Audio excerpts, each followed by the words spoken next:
Amém? Eu faço Senhor, irmãos.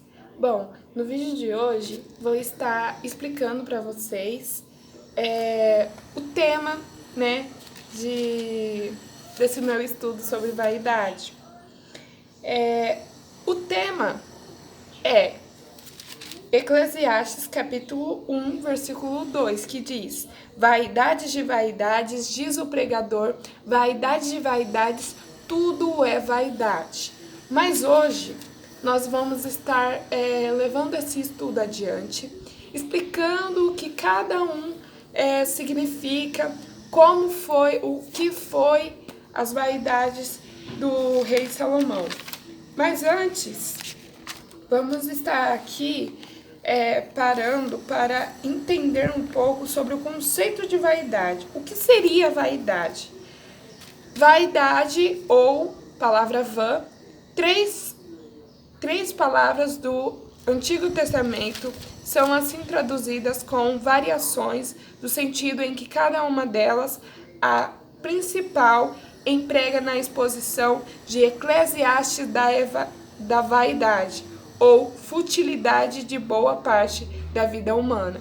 O que seria isso? Eclesiastes significa pregador. O pregador de Eclesiastes, quem escreveu Eclesiastes foi o rei Salomão. E nele você verá testemunhos de Salomão dizendo as suas vaidades e o que ele acha sobre a vaidade. Vaidade para ele é tudo.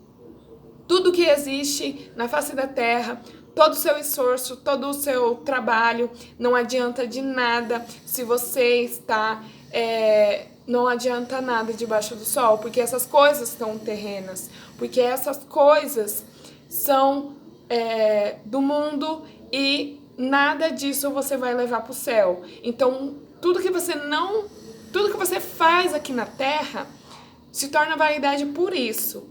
Mas há determinadas variadas motivações da vaidade que nós veremos que não tem como um homem, um ser pecador, que não tenha vaidade.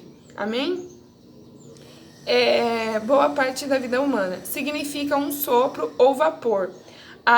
Logo, aquilo que é desprovido de substâncias ou valor, particularmente adoração de ídolos. Você verá ao longo da história do rei Salomão que ele pediu sabedoria a Deus e Deus lhe concedeu. Ele pediu riquezas para Deus e Deus trouxe os seus amigos. E você vai ver também que Salomão só foi rico através dos amigos dele. Então você imagine como a pessoa era muito boa em amizades, porque os reis das outras províncias vinham até o seu reinado, traziam-lhe riquezas, e foi por causa disso que ele foi o homem mais rico e mais sábio de toda a humanidade. E não houve e nem haverá homem mais rico e sábio do que Salomão.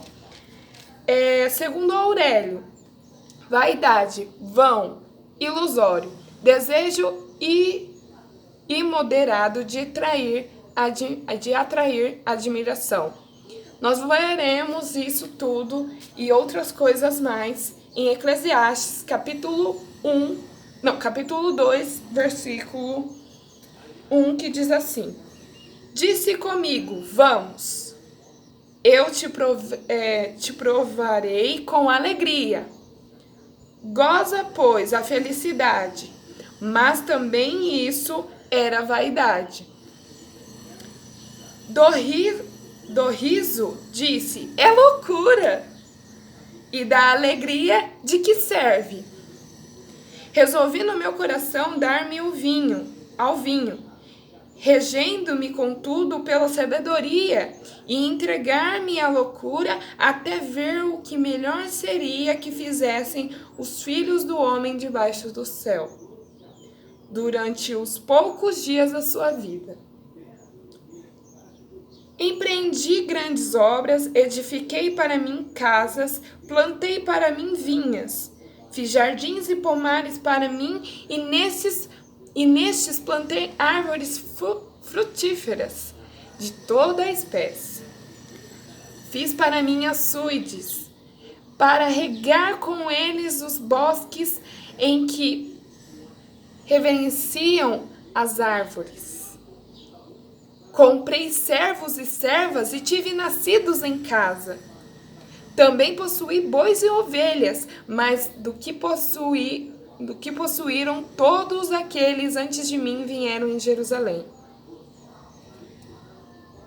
Amoentei também para mim prata e ouro, e tesouros de reis e de províncias. Provi-me de cantores e cantoras, e das delícias dos filhos dos homens, mulheres e mulheres. Engrandeci-me e sobrepujei a todos os que vieram antes de mim em Jerusalém. Preservou também comigo a minha sabedoria. Tudo o que desejaram os meus olhos, não lhes neguei. Nem privei o coração de alegria alguma, pois eu me alegrava com todas as minhas fadigas, e isso era a recompensa de todas elas. Considerei todas as obras que fizeram as minhas mãos, como também o trabalho que eu com fatiga havia feito. E eis que tudo era vaidade e correr atrás do vento, e nenhum proveito havia debaixo do sol. Irmãos, o que significa que aqui parece que o pregador estava se lamentando, mas não. Ele estava se dizendo que tudo aquilo que lhe foi de direito, ou até mesmo que não era de direito, por causa que você vai ver que Salomão teve mais do que uma mulher, ele teve várias mulheres. O seu erro foi a poligamia. Seu pecado maior foi esse, por ele ter conquistado várias mulheres. Eu me lembro que uma vez lendo o livro de Salmos, vai falar a quantidade de mulheres que Salomão teve. Eu vou estar procurando aqui e depois eu vou estar passando a quantidade exata de mulheres que Salomão teve. Irmãos, vou falar só uma coisa, foi mais de 700 mulheres. Isso fora as contando com as concubinas e as... Nossa, tem 3 tipos de mulheres. Eu acho que é as rainhas, as concubinas e a outro tipo de mulher, eu acho que... Ah, tá. Deve ser porque, dentre todas essas mulheres, mais de 700, ele só apenas gostava de uma, e só essa uma a quem ele dedicou cantares e os provérbios. Então, irmãos, ele foi um homem muito sábio mesmo. Teve várias riquezas, as suas riquezas vieram dos seus amigos, daqueles que verdadeiramente vinham até a sua casa, se alegravam com ele, gozavam de toda aquela fartura, de toda aquela abundância, e não houve um momento sequer que Salomão tenha sido pobre. Você vai ver que ele é filho de Davi, ele nasce já numa linhagem de reis bem famosos da época, e ele é quem mais se sobressai em todas as histórias. De todos os irmãos de Salomão, ele é o que mais se destaca. Por quê? Você vai ver que depois de Davi, Salomão é um dos homens que mais escrevem livros para o que hoje a gente chama de Bíblia. Ele escreve várias cartas, vários livros. Por quê? Porque Deus dá sabedoria para Salomão, e seria estranho se este rei não tivesse deixado nenhum escrito, de suas obras. É claro que você vai ter várias traduções, mas só que todas elas vão dizer as mesmas palavras. O que diferencia o mesmo conteúdo. O que diferenciam são as palavras, irmãos? Então, vamos lá. Salomão, ele aqui acabou de falar sobre a sua riquezas, não, as suas posses. Quando Salomão pede sabedoria a Deus, a primeira coisa que lhe acontece é vir duas prostitutas à sua sala de juiz, porque ele era juiz, né? Os reis da época entraram, depois dos reis, antes de Saul, não existia reis sobre Israel. Os reis de Israel eram juízes. Sansão foi juiz sobre Israel. Samuel, o profeta Samuel, era juiz sobre Israel. Eli, que veio antes de Samuel, que ensinou Samuel, era juiz sobre Israel. Então você vai ver, irmãos, que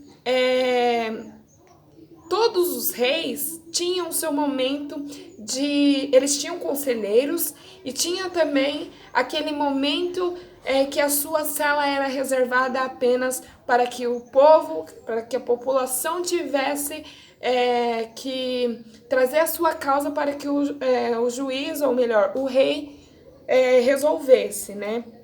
Desse a causa. E isso você vai ver que isso vem lá atrás, quando Moisés também tinha libertado o povo e começou com isso tudo. Porque a história dos juízes, se eu não estou muito enganada, para o povo hebreu, começou na lei mosaica, quando Moisés libertou o povo e passou a separar o